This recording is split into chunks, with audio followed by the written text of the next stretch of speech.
దశరథనందనుడు శ్రీరాముడు. నా దుస్థితి ఎవ్వరికీ రాకూడదు. నా ప్రియపుత్రుడు రాముని నేనే వనవాసమునకు పంపే పరిస్థితి వచ్చినది. భరతుడు కూడా తమరి కుమారుడే. అది కాక నేను ఏం కోరినా నెరవేరుస్తానని మీరు మాట కూడా ఇచ్చారు. అందుకే నా కుమారుడు భరతునికి అయోధ్యకు రాజుగా పట్టం గట్టి రాముని 14 ఏళ్లు వనవాసమునకు పంపమని అడిగాను. తండ్రి, తమరిచ్చిన మాటను కుమారుడిగా నిలబెట్టడం నా ధర్మం.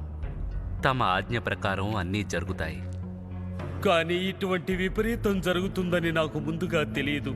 నన్ను క్షమించు కుమారా, నన్ను క్షమించు. పితృదేవా, దయచేసి నన్ను ఆపకండి, ఆశీర్వదించండి.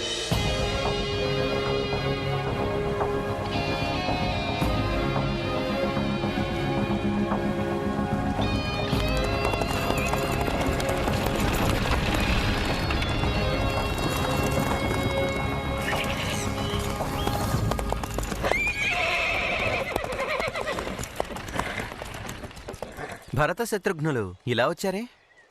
కైకేయి మాత తొందరపాటుకు మేము చింతిస్తున్నాము. మమ్మల్ని మన్నించండి. ఇందులో మాత తప్పిదమేమీయూ లేదు. కన్నబిడ్డకు మంచి జరగాలని ఏ తల్లైనా కోరుకుంటుంది. కానీ మీరు కూడా ఆమె కుమారులే కదా. అయినా నేను కొడుకు వరుస మాత్రమే. అందువల్ల కైకమాత నిర్ణయంలో న్యాయం ఉంది. నేను మీ వాదనను అంగీకరించను. మీరు అయోధ్యకు తిరిగి రండి. రాజ్యాన్ని మీరే పాలించండి. సింహాసనంపై కూర్చునే అర్హత మీకు మాత్రమే ఉంది అగ్రజ. అయితే మరి పితృదేవులు కైకమాతకు ఇచ్చిన మాట ఏమవ్వాలి? నేను పితృదేవులకు ఇచ్చిన మాట ఏమవ్వాలి? వద్దు, మీరు వెనక్కి వెళ్ళండి.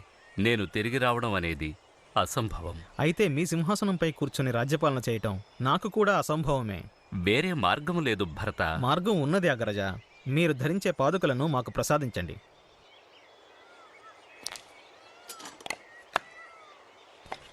మీరు ఉండని ఈ 14 సంవత్సరాలు ఈ పాదుకలే సింహాసనాన్ని అధిష్ఠించి మీ ప్రతినిధిగా రాజ్యపాలన కొనసాగిస్తాయి. నీ వంటి సోదరుణ్ణి పొంది నా జన్మ చరితార్థమైనది. వెళ్ళిరండి. నా ఆశీస్సులు మీకు ఎల్లప్పుడూ ఉంటాయి.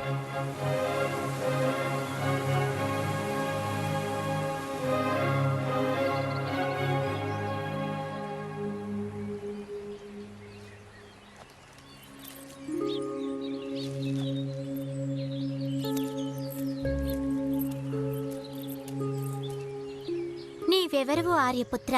నేను అయోధ్య రాకుమారుణ్ణి.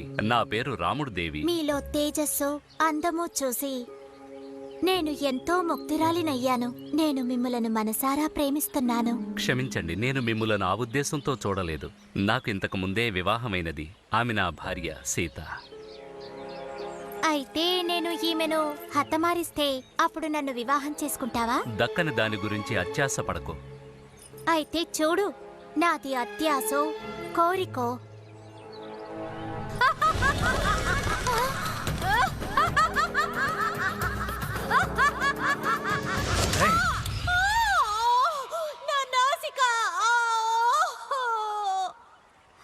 ఎంతటి దుస్సాహసం! లంకేశ్వరుడి సోదరి శూర్పణఖను నేను మీ అందరి అంతం తథ్యం. మీరు నాశనమైపోతారు, నాశనమైపోతారు, సర్వనాశనమైపోతారు. ఏమన్నావు? ఆర్యపుత్రుడు రాముడు రావణుడు సోదరి ప్రణయ నివేదనను త్రోసిపుచ్చాడా? అతని సోదరుడు నీ నాసికను తెగ నరికాడా? దీనికంతటికీ కారణం ఆ యువతే సోదరా. అయితే నేను ఆ యువతిని అపహరించి తెచ్చి ఆమెను నా దాసిని చేసుకుంటాను. ఇక వారిద్దరూ నా క్రోధాగ్ని జ్వాలల్లో మలమలా మాడిపోతారు. జాగ్రత్త దశకంఠ. రామలక్ష్మణులు సాధారణమైన వాళ్ళు కారు, అపార శక్తి సంపన్నులు. అయినా నేనెవ్వరికీ తీసిపోను మామా. మహాదేవుని వరం పొందిన వాడిని. రండి, నా ఆట ప్రారంభించడానికి ముందు వాళ్ళను పరిచయం చేసుకుని ఆ తరువాత జరగాల్సింది చూద్దాం.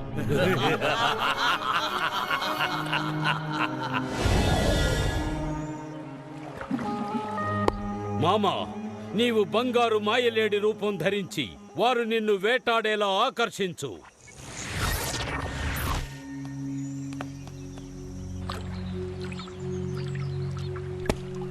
ఆహా, ఎంత అందమైన మృగం!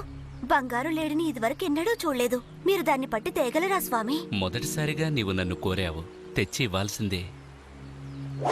లక్ష్మణ, జాగ్రత్తగా ఉండు.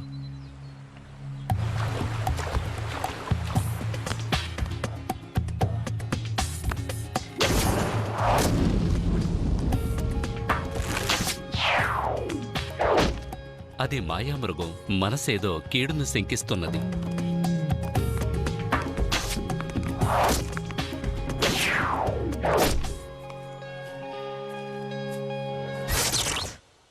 రక్షించు లక్ష్మణ, రక్షించు, రక్షించు.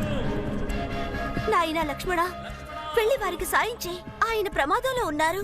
భయపడకండి సీతామాత.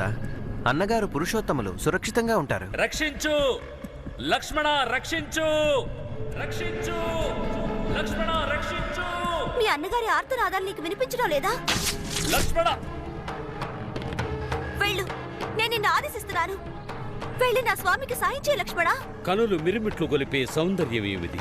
ఈమె నా స్వర్ణ మందిరానికి శోభను తేగలదు. ఈమె దాసిగా కాదు, రాణిగా ఉండటానికి అర్హురాలు. తల్లి, ఎట్టి పరిస్థితిలోనూ ఈ రేఖను దాటి యువతలకు రాకండి.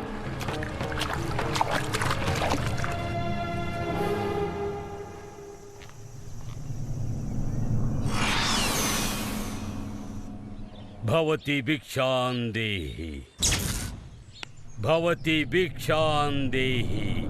ఆగండి బ్రాహ్మణోత్తమ, క్షణంలో వస్తాను. ఆయుష్మతి భవ. నీవు సీతను ఒంటరిగా విడిచి ఎందుకు వచ్చావు? మీరే కదా సాయం కోసం ఆర్తనాదాలు చేశారు. సీతామాత ఆదేశానుసారమే వచ్చి తిని. ఓ, అర్థమైనది. ఇదేదో మాయా పన్నాగము. సీత ప్రమాదములో ఉన్నది. భవతి భిక్షాందేహి.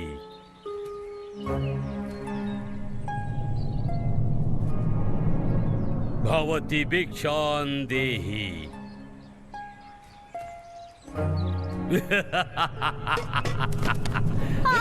వదరు దుష్టుడా, పాపాత్ముడా, నువ్వు సాధువు కావు. సాధువుని కాదు సుందరి, నేను రావణుడను, లంకేశ్వరుడను. ఆ, నన్ను వదరు. స్వామి, లక్ష్మణ, రక్షించండి, రక్షించండి. స్వామి, రక్షించండి.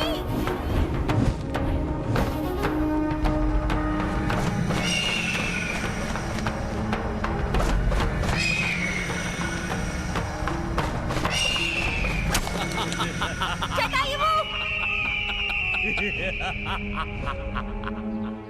అగ్రజ, నిక్కముగా సీతామాత ప్రమాదంలో ఉన్నారు. స్వామి, లక్ష్మణ, రక్షించండి.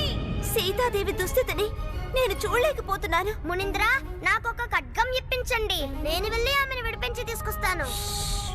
మెల్లగా అను అన్నయ్య, రావణుడు వింటే భయపడిపోతాడు. నీకు తెలుసా బాలక, ఇద్దరు దుర్మార్గులు మిమ్మల్ని అపహరించి తీసుకువెళ్లారే. ఈ రావణుడు వాళ్లకన్నా కోట్ల రెట్లు శక్తివంతుడు. అందువల్ల ఆ భగవంతుణ్ణి యుద్ధం చేయనివ్వు.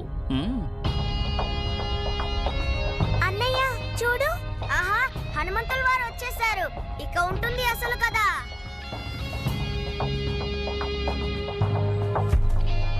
స్వామి, తమరి భక్తుడు హనుమంతుడి ప్రణామములను స్వీకరించండి.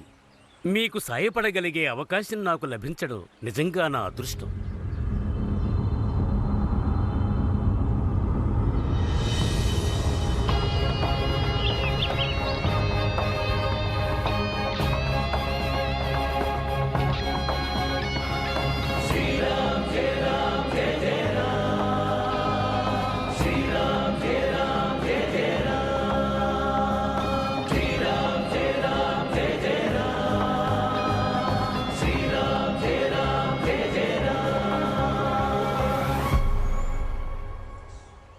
ప్రభు, సీతామాత ఎక్కడున్నా సరే వెతికి ఆమె జాడను తెలుసుకొస్తాను. నన్ను ఆశీర్వదించండి ప్రభు. నా ఆశీస్సులు నీకు తోడుగా ఉంటాయి. వెళ్ళు. జై శ్రీరామచంద్రమూర్తికి జై, జై పవనపుత్ర హనుమాన్కి. 14 సంవత్సరాల వనవాసం పూర్తయిన తర్వాత శ్రీరామచంద్రుడు అయోధ్యకు తిరిగి రావటంతో అయోధ్య అంతటా పండుగ వాతావరణం నెలకొంది. నగరమంతా దీపముల శోభతో వెలిగిపోయినది. శ్రీరాముడు రామరాజ్య స్థాపన చేశాడు. ఇది ఒక స్వర్ణయుగం.